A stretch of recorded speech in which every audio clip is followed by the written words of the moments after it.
آگے اور یہ ایک غیر جماعت دوست کا سوال ہے. وہ لکھتے ہیں کہ روا میں بہشتی مقبرہ اور عام قبرستان الگ الگ کیوں بنائے گئے ہیں, اور بہشتی مقبرے کے بارے میں جماعت احمدیہ کا کیا تصور و نظریہ ہے؟ بہشتی مقبرہ الگ الگ اس لیے بنائے گئے ہیں لوگ تو کہ ایسے لوگ جنہوں نے ایک خاص دینی مہم میں بڑھ چڑھ کر حصہ لیا ہو, ان کی یاد زندہ رکھنے کے لیے, اور اس لیے کہ ان سب کو اکٹھا دفن کر کے اکٹھے ان کے لیے دعا کے سامان مہیا کیے جائیں, یہ مقصد ہے. اور اس مقصد کے ساتھ ایک اور مقصد بھی وابستہ ہے کہ جن لوگوں کو, جو لوگ یہ دیکھیں گے کہ ان لوگوں کا یہ اہتمام ہو رہا ہے اور ان کے لیے دعاؤں کے لیے خاص اہتمام ان بزرگوں کو اکٹھا نیکوں کو کیا جا رہا ہے, ان کے دل میں وہی نیکیاں کرنے کی خواہش پیدا ہوگی جس کے نتیجے میں یہ لوگ آگے بڑھ گئے. تو یہ دو مقاصد ہیں جن کی پیش نظر بہشتی مقبرے کو الگ بنا دیا گیا. اور وصیت کا نظام بتاتا ہے کہ 10واں حصہ اپنی زندگی میں کمائے ہوئے کبھی اور اپنے ان کے بعد چھوڑے ہوئے کبھی تم دین کی خاطر پیش کرتے ہو تو پھر داخل ہوتے ہو. لیکن شرط یہ ہے کہ باقی اعمال اس کے مطابق ہوں,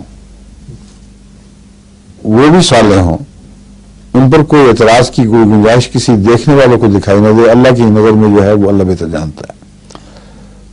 ایسے اعمال ہوں کہ دیکھنے والے کی نظر ان کو صاف دیکھ رہی ہو اور یہ قربانی وہ پیش کر رہا ہو, تو اس صورت میں وہ اس بات کا اہل ہوگا کہ اس کو خصوصی جگہ دی جائے. اور آئندہ آنے والی نسلوں کے لیے یہ دعا کا موقع ہوگا اکٹھے ایسے گروہ کو اکٹھا دفن ہوئے دیکھ کر, اور مزید تحریص پیدا ہوگی. یہ مقصد ہے.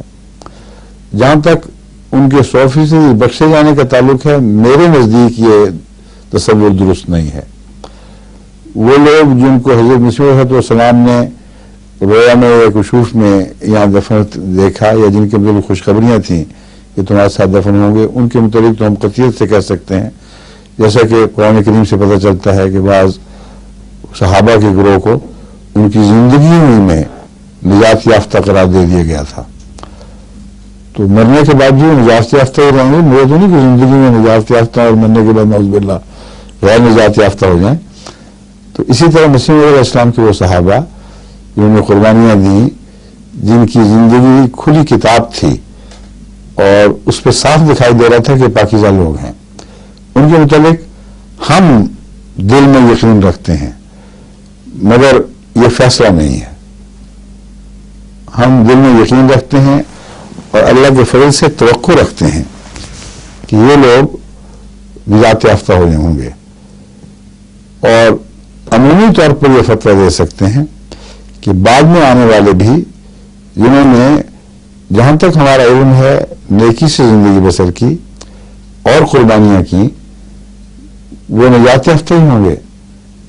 بس بہشتی مقبرے سے یہ مراد ہے.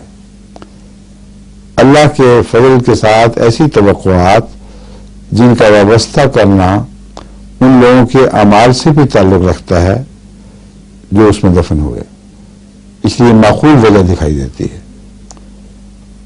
ہر ایرے غیرے کے متعلق جس کی زندگی کے حالات بھی غیر معروف ہیں, مبہم ہیں, اور اس کی دینی قربانیاں بھی یا معمولی ہیں یا درمیانی ہیں, غیر معمولی نہیں ہیں, ان کے متعلق ہم اس قسم کی توقع اس شان سے نہیں رکھ سکتے.